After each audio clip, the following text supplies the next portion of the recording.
Okay, so there's a PixInsight script that's been making the rounds recently, which is called AstroColorMixer. And it's an amazing little script that really lets you in-depth move colors around in PixInsight and really finish your processing in PixInsight without having to import stuff into Photoshop or into GIMP or stuff like that to do the final color processing. And I thought, it's a shame that it's only for PixInsight. I want to have it in free software as well, such as Siril. And so I asked permission from Patrick Cosgrove, the author of the AstroColorMixer script, which is, again, amazing script.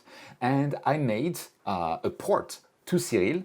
I used a lot of AI to do that, a lot of spent tokens. Oh my word, I'm gonna go into debt or something. To do that. And I just want to show you what it looks like and also how you can get it, because it's already available in the official Siril script repos, so you can have a look and test it on your side. Okay, so I'm in Siril and I have an image open, which is actually the same image that I showed in my previous video about narrowband normalization, and I've just applied narrowband normalization to that image. And let's say now I want to do some further processing in terms of messing around with the colors, right? And so that's where a script like the Patrick Cosgrove's PixInsight AstroColorMixer script comes into play. So just like for any other scripts, you'll want to go to Siril Get Scripts and search in there for Mixer, and it should come up, AstroColorMixer, there it is. You can double click to get some information about the script. I built it, but it's based on Patrick Cosgrove's work with permission, etc., etc. So you get some information about the script. Just make sure it's selected, click on Apply, and then it should appear under Scripts, Python Scripts, Processing, and AstroColorMixer there. And so we get a very similar interface to AstroColorMixer with tons of options. It's honestly a bit overwhelming, and there are other videos online on how to use this for PixInsight, and actually you can watch them and you can see, because it's going to be basically copy-paste to Siril and it's going to work the same way. But basically you start with your target and protection. So you could say that you have stars, it's starless. For me, it is starless. That opens up actually some options. Sensitivity, you want to choose the strength of what's going to happen. You can protect compact stars and highlights, sure. Protect low saturation colors as well, for instance. Star protection doesn't really matter for us right now. And then you can play with both masks, and then based on the color masks, your hue, saturation, and luminance. And I'm kind of thinking of adding the option to also apply curves rather than just sliders to color masks. But I'm getting ahead of myself. How does this work? Well, let's look at the masks first. And you can select which mask you want to apply by the drop down here. So red mask for H-alpha, for instance. And then I'm going to go to preview and say, okay, I want to look at the band mask, right? And that tells me, oh, those red areas are the ones that will be not protected actually. So it's a bit different from PixInsight. But you can also uncheck overlay here to see the raw mask as well in here.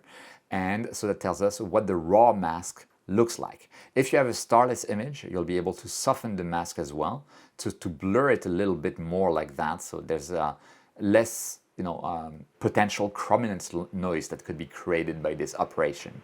And you can also change the feather settings as well to see like the impact of the mask, right? So that's like the default H-alpha, and I'm already moving it. And the areas are in white are the areas that are going to be applied by this process. So that means if I go back to the adjusted view, if I go to saturation, and I saturate red/H-alpha, you see it's exactly the regions defined by that mask that are being affected by this operation. I could also change the hue of red H-alpha like that to say I want it more yellowish, I want it super red pink, it's kind of extreme, but you can do a lot of stuff like that. And the luminance as well, just like in stuff like Photoshop, to really move things around as you like. So you get this control per color exactly as in Patrick's initial script, right? And you can amend each of the masks to your heart's desire. And then I would recommend basically playing with the other parameters, right? So I think those are pretty straightforward. The neutral luminance will affect your image. You can see just by playing with the slider exactly what's going on. You can also enable a range mask. So we can look at the range mask, what it would look like right now. It lets everything through. But if I enable it and then I change the range mask to say, okay, I want to only apply those changes to make sure I have some further filtering there, only on the high luminance kind of stuff, right? So I can feather it more or less to really restrict the impact of the mask, and I can blur it more or less to avoid adding stuff like chrominance noise, right? So with that, we're having two masks applied, both the selected band mask, the band mask is actually auto-selected by those sliders, and the range mask. And we can look at the combined mask as well to see what's going on here. It's as if we were stacking two filters on top of one another. And we have some, by the way, you can save your preset. So if you've spent time like amending your masks one by one in there, in the masks thing there, you can save it as a JSON file and load it again later on. And I have a series of presets as well that I can basically load. And if I go to my adjusted view and I load like the SHO palette refinement, let's apply the preset, and then I can look at the original versus now. And you can see it did like do some little punchiness on the colors according to that preset, and we can look at all of the preset details, what it did to the masks, did it do other things. But you can also notice something more after I applied this preset, which is that we have several passes there. And the pass is basically like you're running the script, you're doing a first SHO palette refinement, and we can see all of the settings here, like what happened on everything, every mask, etc. And then after that is done, you run a second pass with highlight control, which has this range mask enabled, etc., etc. So you can see that this actually changes things.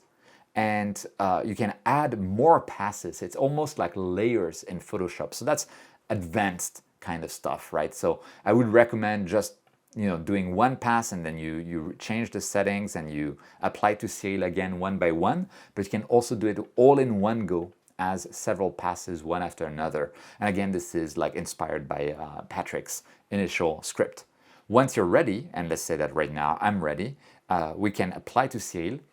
When you have multiple passes and you have a lot of changes, which is what this SHO palette refinement preset does, it can take a bit of time. So let's apply it, and you can see that underneath it will tell you exactly what's happening and how long it took. But you need to wait until it's completely done. And it's going to take me maybe 20 to 30 seconds, probably 30 seconds around that, for processing this particular image through all of those masks that need to be computed one by one. And you can see it's done with the first pass, and now it's doing the second pass, like the first layer, second layer, as I showed earlier. And now we have right result to Siril, and it's been applied, and we can look at the overall before and after. And that's it. So now you have a version of the AstroColorMixer for Siril. Again, like huge thanks to Patrick Cosgrove. I barely did anything to port the script to Siril. I just like used a lot of tokens on AI. So yeah, if you want to support me to make sure I don't go bankrupt using AI, you can, you can like the video. Thank you for watching till the end. That actually helps out a lot. You can subscribe. You can join the channel as a member. You can join my Patreon. The link is down in the description. You guys, you make all of this possible. So thank you so much. And you can also, I have a new PayPal link if you just want to send me a one-time donation for whatever reason. No pressure at all. You can do that. And of course, if you're planning on buying anything from Agena, High Point Scientific, First Light Optics, Amazon, etc., if you do so after clicking one of the links that I have down in the description, it will help me out at no cost to you. So with that, I hope this was helpful. I hope you can beta test my script and tell me where I went wrong. It's not my script. It's Patrick's script that I ported best effort to Siril. But yeah, let me know what you think. Thank you so much for watching. Don't forget, whenever you can, to look up at the stars, and I'll see you next time.